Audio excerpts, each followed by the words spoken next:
परिसरात लाखो अनुयायी आले आणि मुख्यमंत्री देखील येत आहेत. काय सांगाल सर, काय प्रतिक्रिया आहे? महामानवाला कसं अभिवादन करा? 20 मार्च 1927 साली देशासाठी आणि महाराष्ट्राच्या विचारासाठी भारतरत्न डॉक्टर बाबासाहेब आंबेडकर यांनी ऐतिहासिक 14 तळ्यावरती जो सत्याग्रह केला, सामाजिक समतेचा एक हुंकार या सगळ्या परिसरामध्ये डॉक्टर बाबासाहेब आंबेडकरांनी दिला आणि म्हणूनच माणसाच्या मूलभूत विचारासाठी छत्रपती शिवरायांनी जशा पद्धतीने हिंदवी स्वराज्याची स्थापना रायगडच्या ऐतिहासिक किल्ल्यावरती केली, त्याच विचाराचं प्रतीक म्हणजे डॉक्टर बाबासाहेब आंबेडकरांनी ऐतिहासिक असलेल्या 14 तळ्यावरती केलेला हा सत्याग्रह, हा विचार चंद्र सूर्य तारे असेपर्यंत आपल्या देशात आणि जगभरामध्ये त्याच सातत्याने सतत राहावा अशीच आज या निमित्ताने मी प्रार्थना करतो.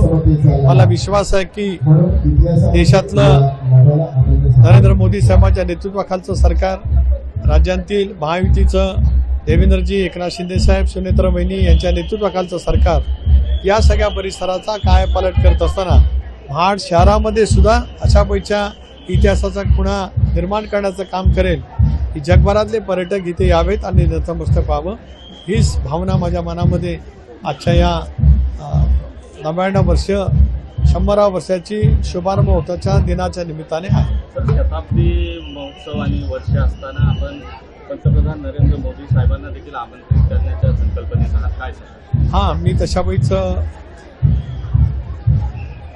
भेटून माननीय पंतप्रधान महोदयांना विनंती करणार आहे. देशाचे गृहमंत्री अमित भाई शाह यांना एकदा मी विनंती करून या सगळ्या परिसरासाठी केंद्र सरकारने सुद्धा भरीव निधी द्यावा अशी विनंती केली आहे.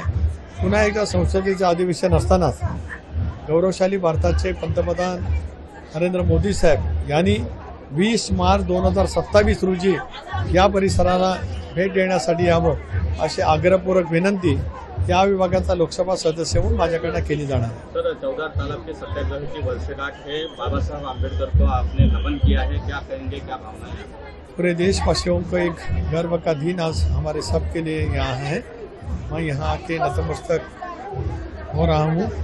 यही प्रार्थना मेरी है, विश्व शांति समर्थ भारत बनने के लिए जो विचार का मूल मंत्र डॉक्टर बाबा साहब आम्बेडकर ने इस भूमि के अवसर पर 100 साल पहले दिया था, वही लेकर हमें आगे चलने की कोशिश करेंगे. धन्यवाद.